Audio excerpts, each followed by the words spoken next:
नमस्कार दोस्तों, स्वागत है आप सभी का मेरे YouTube चैनल स्टेनो गुरु शिवा में। दोस्तों शुरू करते हैं आज की डिक्टेशन। प्रतिलेखन संख्या 20, गति 80 शब्द प्रति मिनट। स्टार्ट। महोदय, मैं अपने बारे में कहता हूँ। जब मैं छोटा था और कॉलेज में पढ़ रहा था, तब रूस और जापान के बीच युद्ध छिड़ा।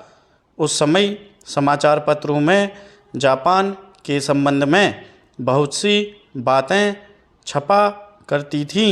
उनमें एक बात यह भी थी कि जापान में समूरिया जाति के लोगों ने अपने सब अधिकार वहाँ के राजा को दे दिए थे। उसके बाद जापान बड़ी उन्नति कर सका। हम लोग यह पढ़कर आश्चर्य और सराहना करते थे। उससे बढ़कर हमारे यहाँ के लोगों ने स्वराज्य स्थापित होने के बाद 1-2 वर्ष में एक उदाहरण उपस्थित करके दिखाया। हम भी अपने हजारों वर्षों के इतिहास को नहीं भूलेंगे। जो रियासतें अलग अलग स्थापित हो गई थीं और एक प्रकार से भारत कई टुकड़ों में बंटा हुआ था, वे सब टुकड़े एक हो गए। आज ब्रिटिश भारत और देसी रियासतें मिलकर एक हो गई हैं।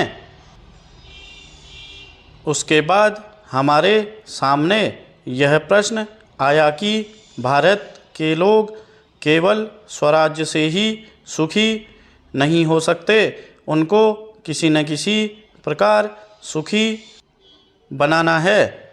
इस संबंध में सरकार ने अपनी ओर से प्रायः सभी राज्यों में जमींदारी और जागीरदारी उन्मूलन के कानून उपस्थित किए और वे कानून पास हुए।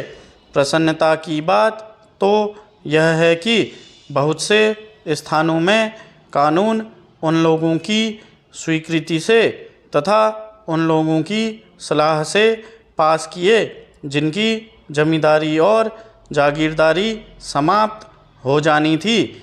यह भी देश प्रेम का उदाहरण है। उन लोगों ने अपनी संपत्ति का त्याग इसलिए किया कि उससे सारे देश को लाभ पहुँचे।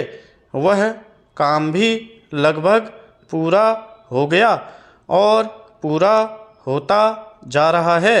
हमारे सामने मार्ग प्रशस्त है और अब हमें इस पर चलने की शक्ति चाहिए। हम में परस्पर कभी कभी इस प्रकार की संकुचित धार्मिक अथवा सामाजिक भावना देखने में आती है, जिसके कारण कभी कभी लड़ाई झगड़े हो जाते हैं।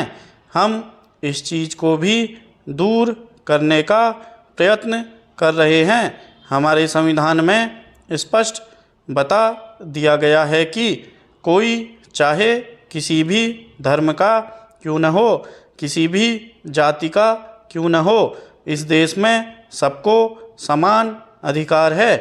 गरीब से गरीब आदमी को भी वही एक वोट देने का अधिकार है जो कि राजा साहब को है या मुझे। धर्म के नाम पर किसी प्रकार का भेदभाव नहीं किया जाता है। स्टॉप।